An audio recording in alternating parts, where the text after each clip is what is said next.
Before you make another purchase, before you swipe your card again, I want you to realize something. Most people are not broke because they don't earn enough. They're broke because they were never taught how money actually works. Today, we fix that.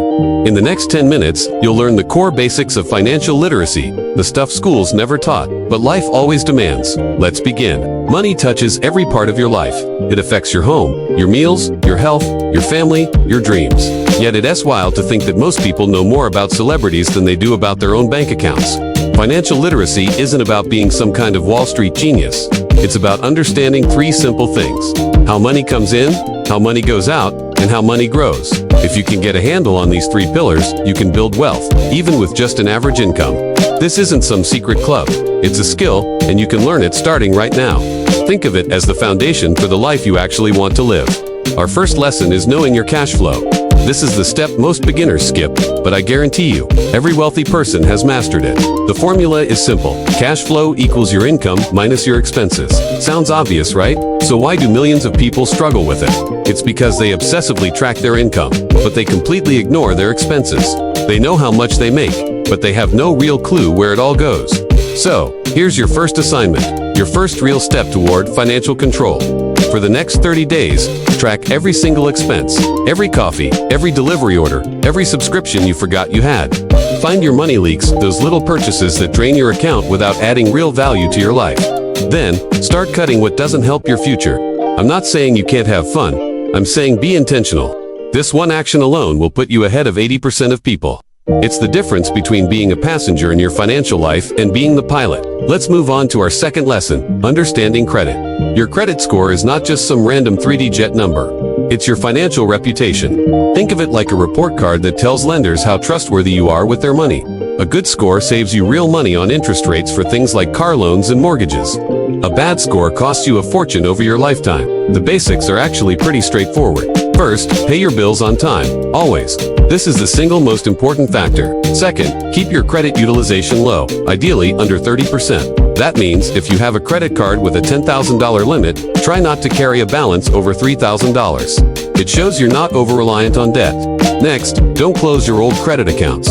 Even if you don't use them much, the length of your credit history matters. And finally, avoid applying for too many new credit cards in a short period. Each application can cause a small, temporary dip in your score. Use credit as a tool, not a temptation. Now for lesson 3, the emergency fund. Let me give you a hard truth. Life is not stable. It's unpredictable. Your job isn't guaranteed forever.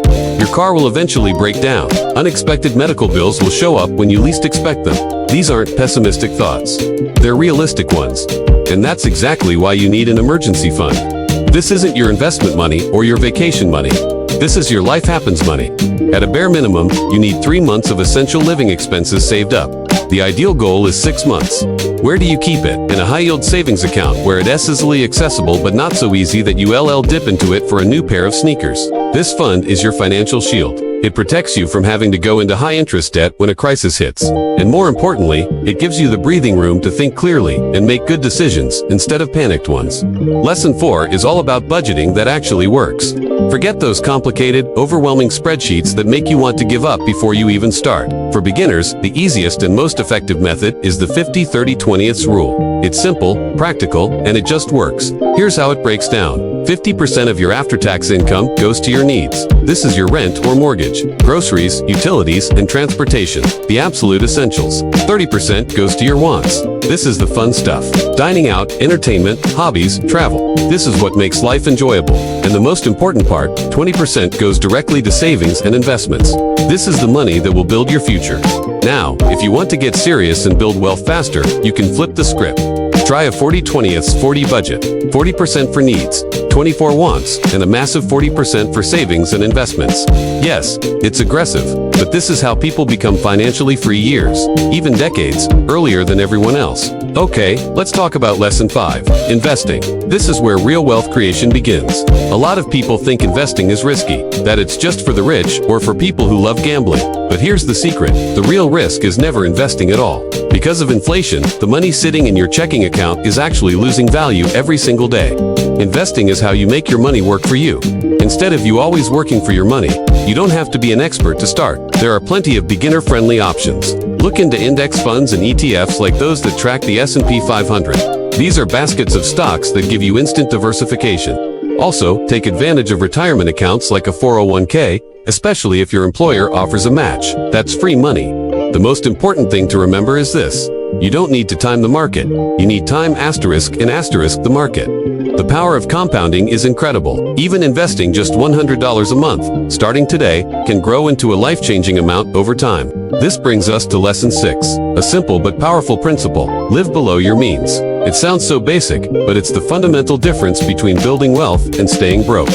Rich people stay rich because they consistently spend less than they earn. Broke people stay broke because they consistently spend more than they earn, often to impress people who don't really care. Your goal should be simple. Stop trying to look rich. Start working on a plan to actually be rich. Every dollar you don't spend on a fleeting want is a dollar you can save. Every dollar you save is a dollar you can invest. Our final lesson today is about a mental shift. Every single financial decision you make, big or small, is a vote for the person you want to become and the future you want to have.